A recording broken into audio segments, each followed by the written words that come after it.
Whether we are there or not, ITSP Magazine still gets the best stories. Plenty of conferences and events spark our curiosity and allow us to start conversations with some of the world's brightest minds. In person or virtually, Sean Martin and Marco Ciappelli go on location and sit down with them at the intersection of technology, cybersecurity, and society. Together, we discover what the synergy of these three elements means for the future of humanity.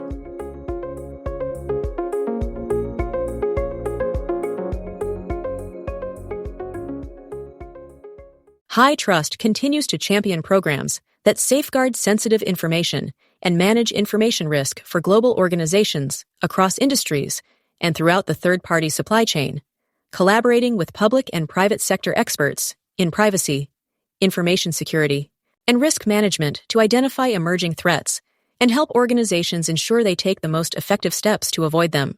Learn more at hightrustalliance.net. Marco. Sean, where are you? Well, where am I, or where am I headed? I don't know. Where's the cool? Where are the cool kids headed? That's the real question. Cool kids? I don't know. I feel like in the UK, London is a place full of cool kids, cool music, a lot of fashion, new movement. It's always been like that. Exactly. You know what else is there? What's that? Black Hat. I know. one of our favorite groups. And for those watching, they see Steve there smiling as we talk about Black Hat in London. Steve, it's good to see you. Good to see you guys as well. And coincidentally, Black Hat is also one of my favorite cybersecurity conferences. So we've got that in common. How surprising. How surprising. You know, that's cool. You know what I was thinking, Steve, is like when we started many years ago, we always made the birthday joke with the ITSP magazine, because it was actually when we got together with the idea of creating it. And we started with the Las Vegas event, and then now it's become not just once a year. We connect with you with a Black Hat Europe, with Sector in Toronto, and I know you just came back from a really great event in Riyadh as well. So I want to start with welcoming you and kind of like getting the picture of how this global presence, because it's becoming a global presence for Black Hat, is working out, and if you need to adapt to certain different topics and culture, or if you have it so special that it works everywhere. Yeah, happy to speak to that. We did just have Black Hat Middle East and Africa last week in just outside of Riyadh. And I was just thinking that when you were saying that Marco, we do probably need to get you guys your own sort of recording studio at all these events at some point, because you've been now nearly to all of the Black Hat events. Exactly. And we always love having you guys there, covering all the things happening at Black Hat. So yeah, a little bit about kind of at a portfolio level of Black Hat. It's 5 events. We've got the flagship original event in Las Vegas that you guys are very familiar with, and it's also happens to coincide with the birthday of ITSP. We've got Black Hat Europe, which is coming up next week in London. We've got Black Hat Asia, which takes place in Singapore. And we've got Black Hat Middle East and Africa, which again takes place in Riyadh.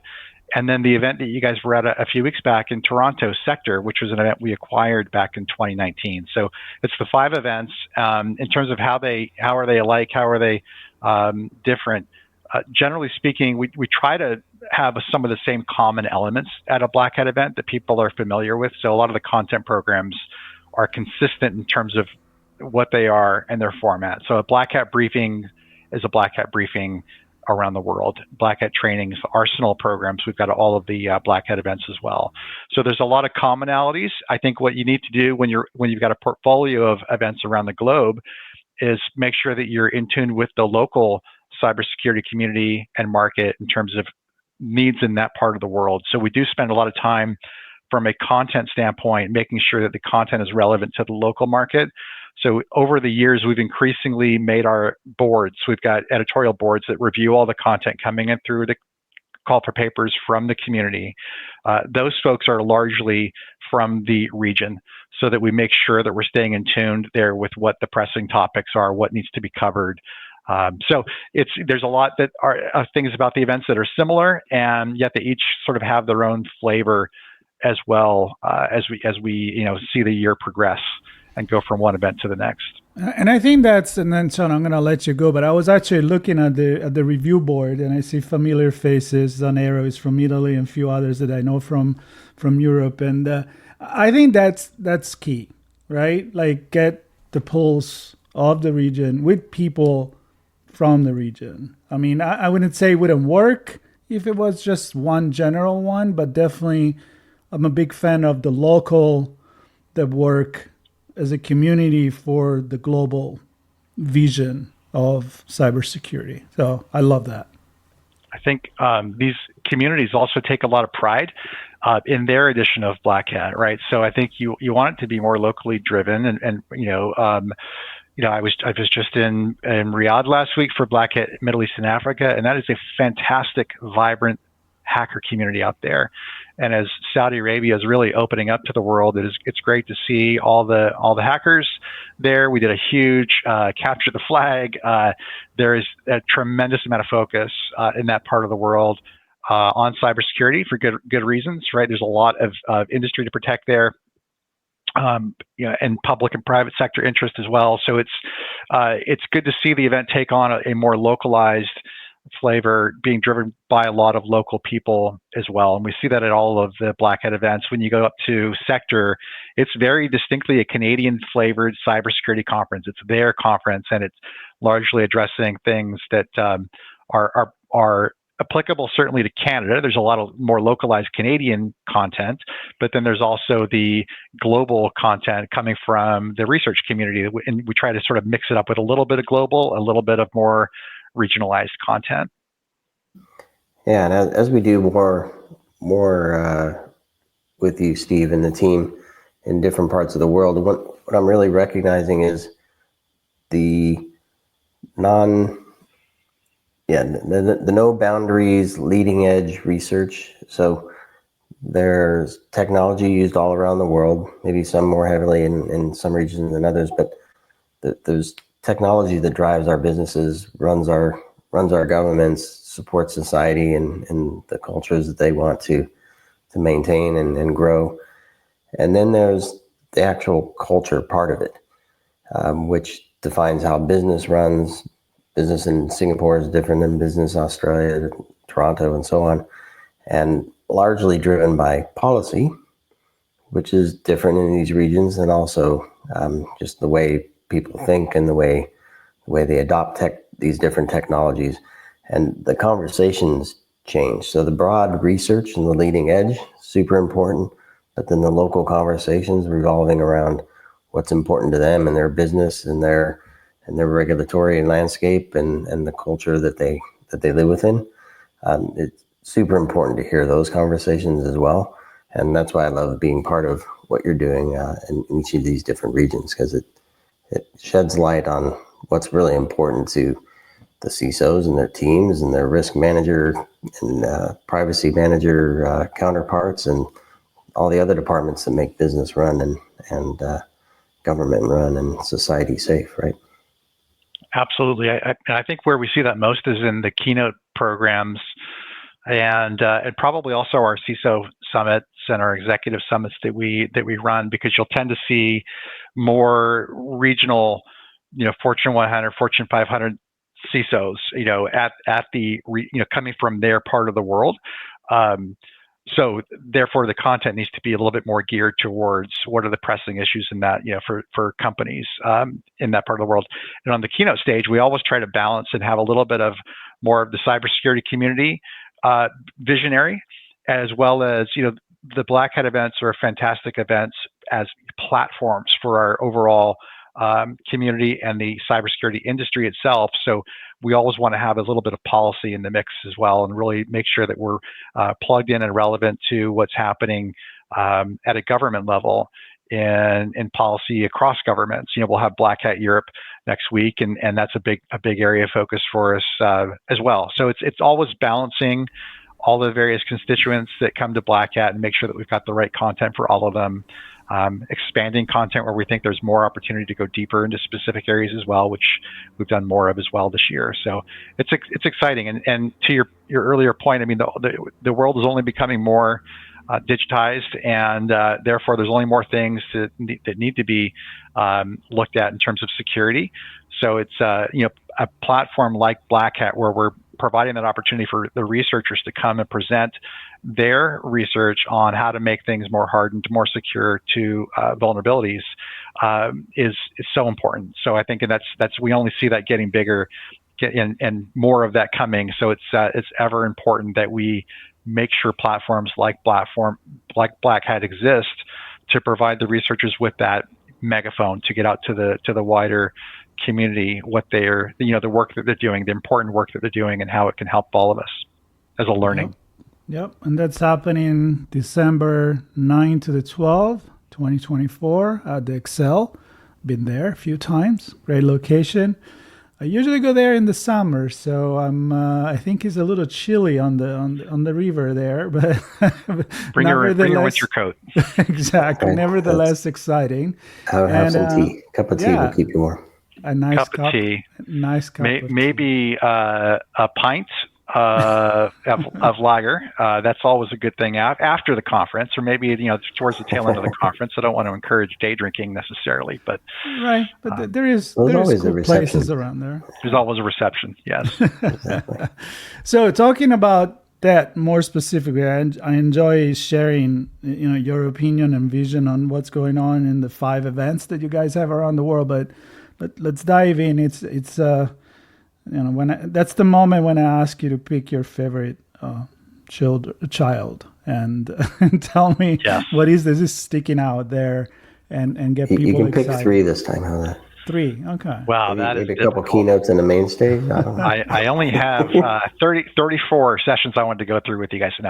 Happy to pick out a few favorites. Let me start with the keynote program. Kind of start with the bigger picture stuff, if that's all right, and then I'll mention a couple of the briefings as well that jump out for the Black Hat review board. So I'm excited about our keynote program this year. As I mentioned before, we always try to kind of have a little bit of policy, a little bit of some of the more technical visionary talks. So our first one is a little bit of both. Our first keynote speaker is Frédéric Duzet, who's Director of Geopolitics at Datasphere, or GIAD, at the University of Paris. And Frédéric is addressing a hugely important topic that we hear about a lot in this industry. It's about critical infrastructure and the vulnerability of our critical infrastructure around the globe. The United States recently put out a call to other government leaders and internet authorities specifically around better protecting our internet routing infrastructure from sabotage. And internationally, the OECD, which is the Organization for Economic Cooperation and Development, is also calling for stepped up security for our underlying internet routing systems. So a pretty technical topic, but also hugely important on a global sort of level. So Frédéric's keynote will speak directly to why this is important, looking at critical vulnerabilities in internet routing today, how proposed technology security changes will better protect the global infrastructure for the future. She's also using, she gave us a little bit of a sneak peek of this, a data visualization where she'll look at routing, internet routing, and the effects of cable cuts. And this is so timely for us because we're just seeing in the news, just in the last few weeks, issues around, the U.S. government's been warning that critical infrastructure was especially vulnerable. We've seen that in the news quite a bit. And in just the last couple of weeks, we've seen attacks in the Baltic Sea as one example. So she's got some real world data visualizations there. She's taking data from Russia and Iran, sort of from recent events. So I think that's going to be super interesting technical talk, but also highly strategic from just the security of our global internet infrastructure. So that's my first favorite talk to call to your attention. And then I think our second keynote is really more of it's focused around cybercrime, and this is a talk that's going to focus squarely on public and private sector cooperation, which we hear that a lot. That's so important. So this is a definite call for greater public and private sector cooperation. Our speaker is Eric Freycinet, and he is Brigadier General with the French Gendarmerie Nationale, which is basically France's national law enforcement agency under the French armed forces. So this is very much focused on the important topic of fighting cybercrime, and kind of what Eric is going to cover in his talk is really, looking at some of the challenges of fighting cybercrime across both public and private sector, providing some insights into, where they're finding successes and where they're still facing a lot of challenges. And he'll come with also some proposals on where he thinks things need to go for the future to better harness public-private sector cooperation in the fight of cybercrime. So, two very different flavored keynotes from two senior level folks from different perspectives. That's always the way we like to sort of frame and set up our keynote program. I love it. Yep, two great sessions there. There's another main stage on Thursday. Yes. Closing out. I'll end with that one, but there's another main stage on Wednesday with Danny. Tell us a little bit about that one. Yeah, so this is a new program for us at Black Hat. It's the Black Hat Main Stage.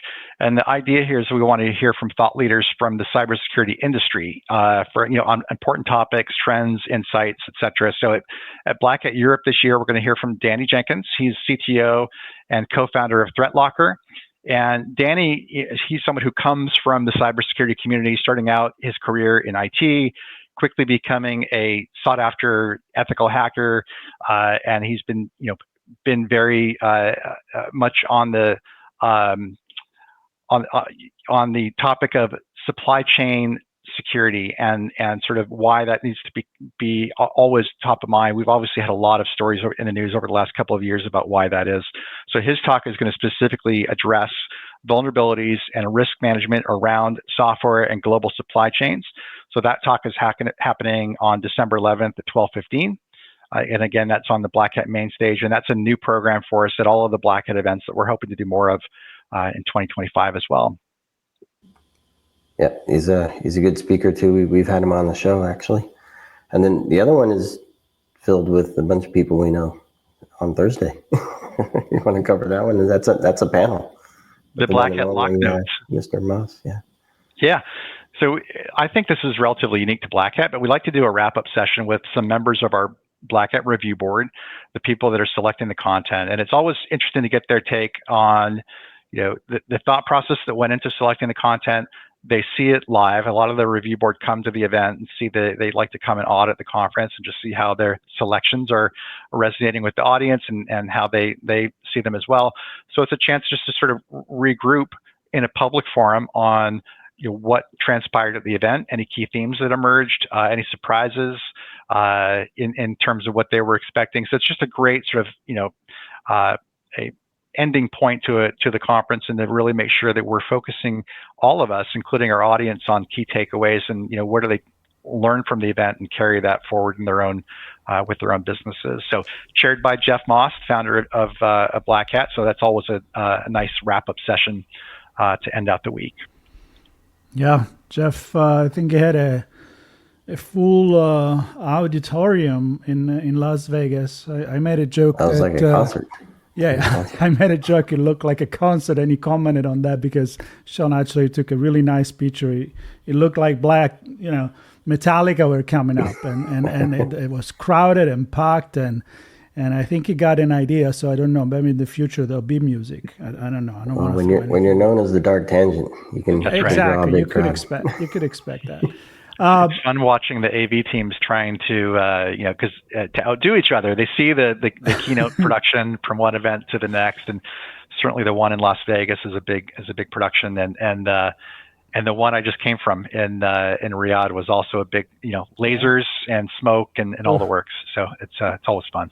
Yeah. Just need to shred a guitar or something yes. like that. Okay, so Summit, Executive and the AI Summit. Maybe a couple of words about that one. Is it similar to the one you had in Las Vegas, or a different flavor there? It is, yeah. So the executive summit is something we've had at Black Hat Europe for a number of years, and as the name suggests, that's really a closed forum for senior level folks, cross industry, some public sector, some private sector, and it's Chatham House rule. So it's the intention is more of a closed door session where these leaders can speak their mind, speak candidly.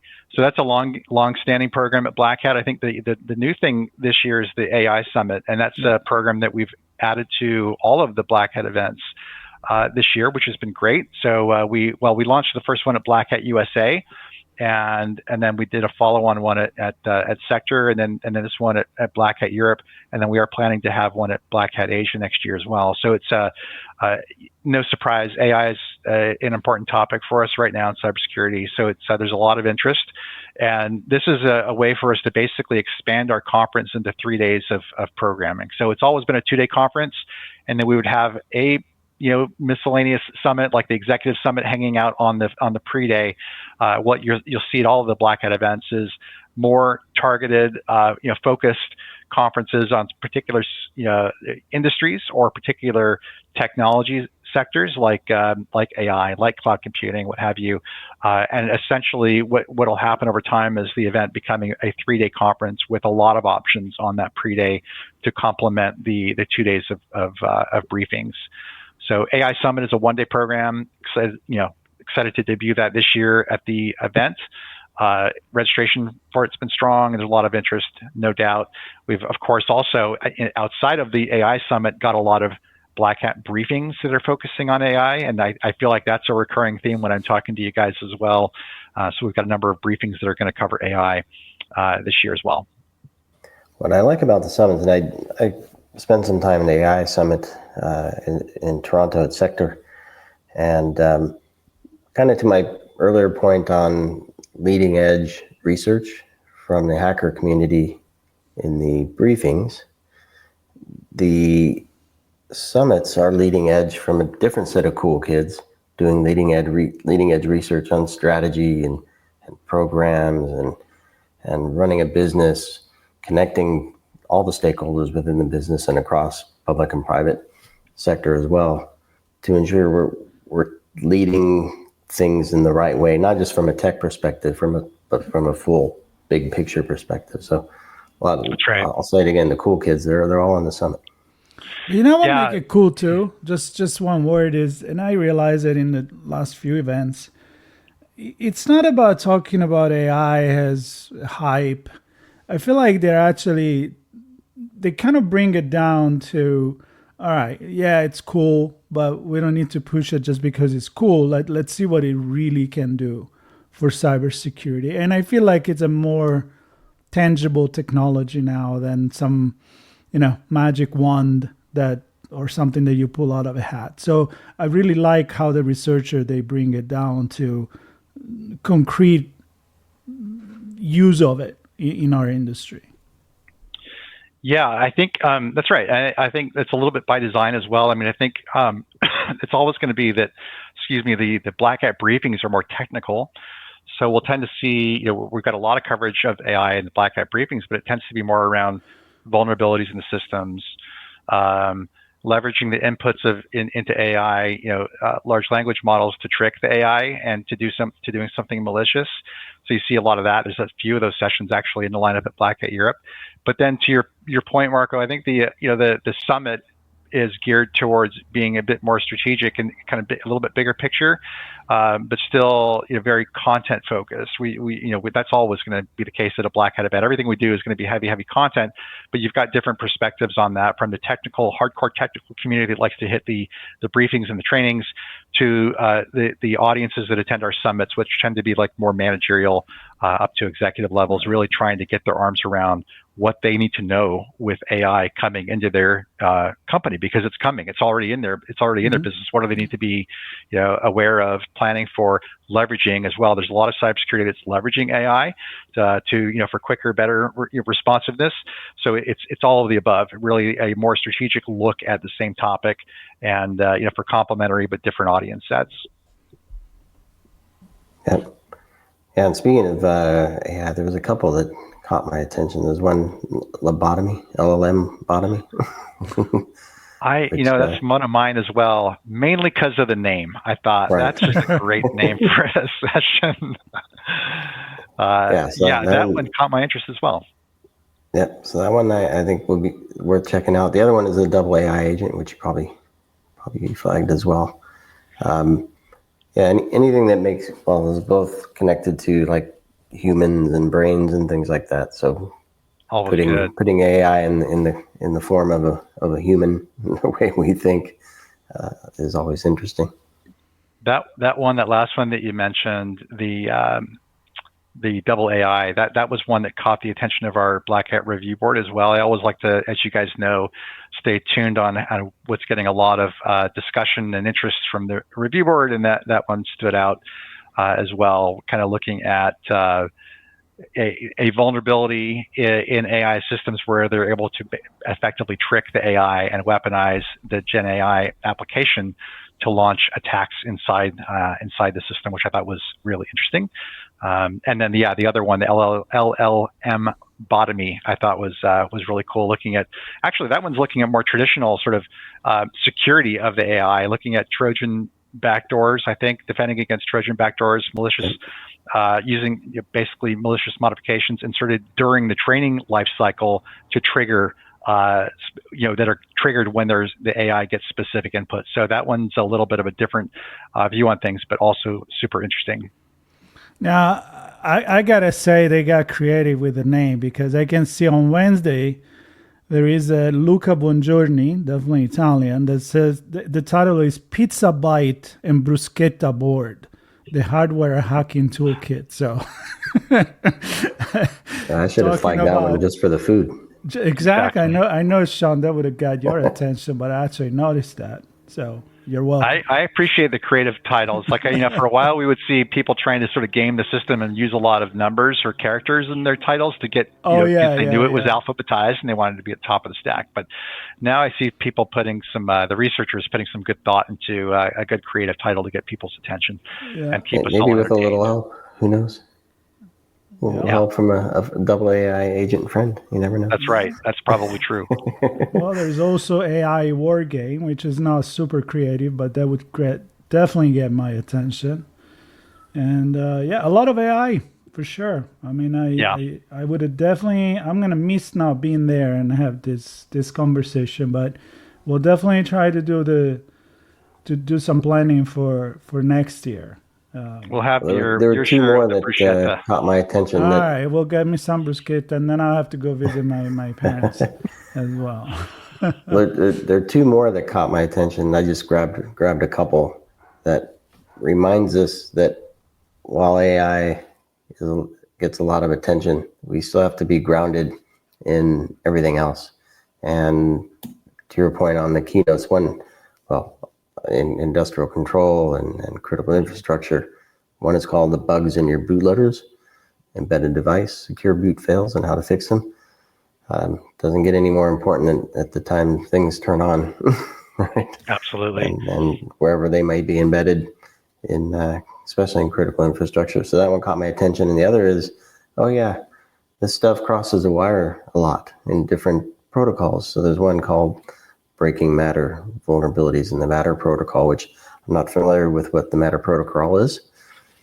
Clearly it's used for something important and has vulnerabilities, and we need to know what that looks like as well. So systems and hardware and protocols, all still very important stuff. So I'm glad to see research in those areas continue, not everybody just jumping on AI. That's the cool thing.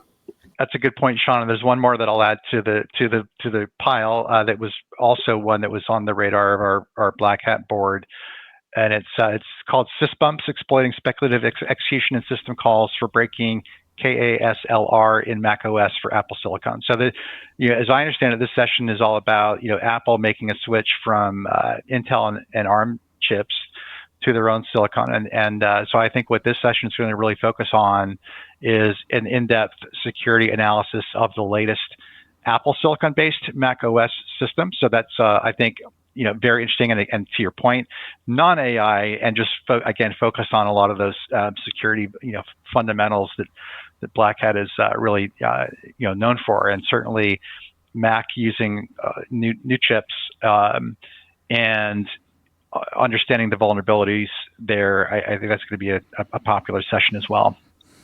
Yep. A lot of good stuff. Well,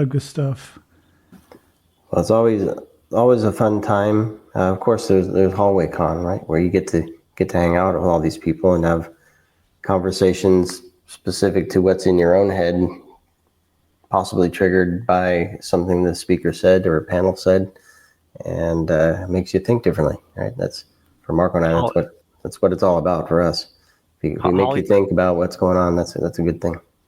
Yeah, Hallway Con is always great at Black Hat, and then we've got some more formal forums for that too this year at Black Hat Europe. Sean, we've got our community lounge, which you probably saw at Sector as well. And the idea here is we hear from our community that they want to get more chances to talk to some of the thought leaders at the conference and people that help shape the agenda. So we've got in our community lounge different meetups scheduled where you can meet with track chairs or speakers, in a kind of more informal forum, but slightly more formal than running into them in the hallway. So that's a nice new addition to Black Hat Europe this year. I met some of I don't want to say the most amazing people there, but I met a lot of people in the community forum in Toronto at Sector. Yep. And last but not least, all the business hall that you're going to have there. So that's will make this happen, right? All the sponsors and the business, and we lost Sean on that one, but we can keep going. Oh, here it is. I thought you disappeared. So thank you to them, of course, and I feel like it's always it's always exciting. Like a lot of people may think just you walk through the business hall in this event and it's kind of like, oh, they're just trying to sell me something. I gotta say that I usually meet really cool people that sometimes are really there just for networking and not obviously to try to taste their latest flavor and sell you a bag, because it's not something that you buy on the spot oftentimes, but they're there to introduce some innovation, and that's also the core of everything that we do. I think the smart exhibitors at Black Hat, and we have a lot of them, they know that our audience is always hungry for content, so they do bring more technical resources to staff their booth, so they're having a more meaningful conversation. To your point, Marco, it's not sort of the fluffy stuff. And then in addition to all of the vendors that are on the Black Hat Business Hall, we've also got a number of editorial programs as well that help there. The Black Hat Arsenal is there this year, which it always is, and those guys do a great job of bringing the latest open source tools for basically a show and a bit of a show and tell. That the developer of the tool is there to demonstrate what the tool does. The tools are often made available to the community by open source platforms, so that's also just a huge opportunity for attendees in the business hall or any of the attendees to really understand some of the free tools that are out there, which everyone loves free tools. There's also a lot of free sessions that happen in the business hall that we make available to everyone as well. So there's definitely something for everyone. And we've got our bricks and picks kind of fun things on the floor as well. That's happening at Black Hat Europe this year. That's as the name suggests, it's an area that's a little bit more interactive and focused on two things. It's lock picking, which our community loves to pick a lock, and then secondly, it's Lego. And who doesn't love Lego? And we've been doing this at a lot of the Black Hat events, and they do these sort of collaborative builds of large mosaics in Lego, and it's a lot of fun. So that's something to check out as well. It's definitely getting popular again. It was popular when I was a kid, but now it's an all different world. I mean, when I was a kid, you will build a castle. Now they're like, Star Wars and incredible engineering going on. So I can see the hacking community getting excited about that kind of stuff for sure. Well, all of this is going to happen really, really soon. Again, December 9 to the 12th, 2024 at the Excel in London. And I guess, Sean, we should make a commitment right here, public, to try to be there next year and maybe follow follow the black hat wagon around and That's the plan. See how we can support, as we love you guys and we love what you do for the community and bringing always new people to get interested in this. So yeah, well, likewise, we love what you guys do for the community as well. We'll get a chance to chat with a few of the folks as well. Yeah, that's great. So very good. Very good. So best of luck. And for everybody listening, as Sean said, stay tuned, because even post-event or during the event, we'll try to connect with a few people, possibly some keynotes and some people that are going to speak there. And so stay tuned, subscribe, and we will bring you what we can, even if we're not going to be there. Sure, of course. Go to the Excel. Not everybody can. And so for those that cannot, we'll be your eyes and ears as much as we can. Thank you, Steve. Always a pleasure. Marco and Sean, thanks so much. And I guess, Sean, I'll be seeing you very soon. And Marco, until next time. But always a pleasure speaking with you both. Yes. Take care. Thank you. And thanks, everybody, for catching this episode. There's more coming. Stay tuned on ITSP Magazine. High Trust continues to champion programs that safeguard sensitive information and manage information risk for global organizations across industries and throughout the third-party supply chain, collaborating with public and private sector experts in privacy, information security, and risk management to identify emerging threats and help organizations ensure they take the most effective steps to avoid them. Learn more at hightrustalliance.net.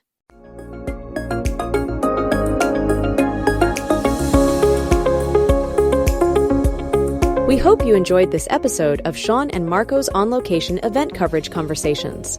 Please take a moment to give the show a good rating and leave a comment. Remember to share this podcast with your friends, family, and colleagues. Come back for more conversations and follow Sean Martin and Marco Ciappelli as they continue their journey toward redefining cybersecurity and society.